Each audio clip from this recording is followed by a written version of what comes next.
Hello everyone. बेटा आज हम करने जा रहे हैं numerical based on ultimate analysis of coal. Ultimate analysis of coal में आपने जब मैंने इसका थ्योरी लेक्चर कराया तो हमने किया था कि अल्टीमेट एनालिसिस में हम कार्बन और हाइड्रोजन कितना है कोल सैंपल के अंदर वो कैलकुलेट करते हैं। उसके अलावा नाइट्रोजन कैलकुलेट करते हैं, सल्फर कैलकुलेट करते हैं और ऑक्सीजन कैलकुलेट करते हैं। उस सब का प्रोसीजर मैंने आपको इससे पहले थ्योरी लेक्चर में बताया है, जिसका कि लिंक आप डिस्क्रिप्शन बॉक्स में देख सकते हैं। तो अब हम आज जो करने जा रहे हैं न्यूमेरिकल इसमें बेटा पहला जो है कार्बन एंड हाइड्रोजन कैसे कैलकुलेट करेंगे आप percentage in the given sample of coal, उस पे बेस्ड ये न्यूमेरिकल है। इसमें ये आपको कहता है a coal sample of 1.50 gram. Coal sample जो आपने लिया उसका जो आपने वेट लिया है वो आपने लिया है 1.50 ग्राम इज कंबस्टेड। आपने उसको ऑक्सीजन की प्रेजेंस में कंबशन कराई। ऑक्सीजन के प्रेजेंस में जब आप कंबशन कराते हो तो हमने पढ़ा था कि कार्बन जो है वो ऑक्सीजन के साथ मिक्स होके CO2 में कन्वर्ट हो जाता है, और अगर कोल सैंपल के अंदर हाइड्रोजन हो तो वो ऑक्सीजन के साथ कंबाइन करके H2O में कन्वर्ट होता है। फिर कितना CO2 और कितना H2O बना ये कैलकुलेट करने के लिए हम CO2 को पास करते हैं KOH ट्यूब के थ्रू, जिसका हमें इनिशियल वेट पता होता है। और फिर CO2 पास होने के बाद KOH जब आपका K2CO3 में कन्वर्ट होता है तो फाइनल वेट कितना हुआ उससे हम CO2 कैलकुलेट करते हैं। ऐसे ही H2O जो बना उसको हम पास करेंगे एनहाइड्रस CaCl2 ट्यूब के थ्रू। वो मॉइस्चर को एब्जॉर्ब करेगी और हाइड्रस CaCl2 में कन्वर्ट होगी, तो कितना वेट इंक्रीज हुआ उससे हम कैलकुलेट करते हैं H2O फॉर्मेशन।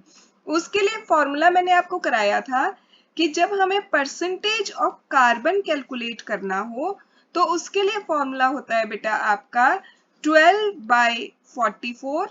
12 जो था यहाँ पे वो कार्बन का मास था, 44 जो था वो उससे CO2 बनी उसका मास है, multiplied by increase in weight of QH tube divided by weight of initial weight जो हमने लिया weight of coal sample taken into 100। तो अब देखिए इसमें 12/44 तो एज इट इज रहेगा। Increase in weight of KOH tube कितना हुआ है इंक्रीज इन वेट, तो यहाँ पे ये कह रहा है बेटा yielding 3.60 gram of CO2। CO2 कितनी बन रही है 3.60 ग्राम, तो CO2 हमारी 3.60 divided by weight of sample taken.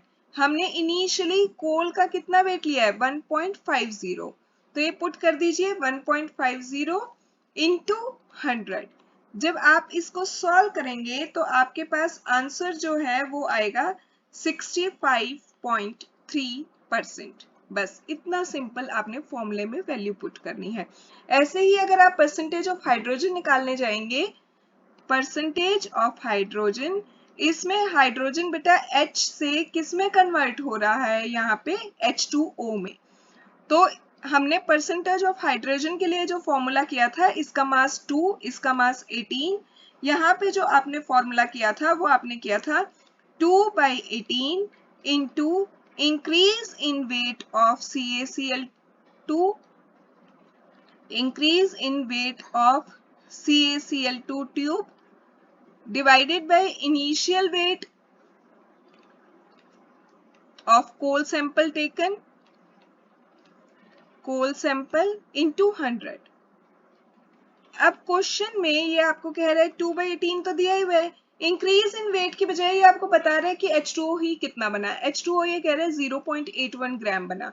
0.81 ग्राम अगर बना है बेटा तो यहाँ पे पुट किया 0.81 divided by initial weight of coal हमने कितना लिया था इसमें 1.50 इंटू 100। सॉल्व करेंगे आप इसको, आंसर आएगा 6%। तो बस इस फॉर्मूले से हमने कर लिया कैलकुलेशन। कार्बन एलिमेंट जो है वो कितना प्रेजेंट है 65.3%, दैट इज कार्बन।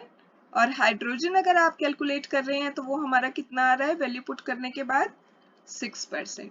तो इस तरीके से सिंपल अगर आपको फॉर्मूला याद रहता है तो आपका कोल सैंपल जो है उसके अंदर कितना कार्बन है, कितना हाइड्रोजन है, ये आप इजीली कैलकुलेट कर सकते हैं। बाकी न्यूमेरिकल्स के लिए stay tuned to the channel, stay connected. Have a very good day ahead.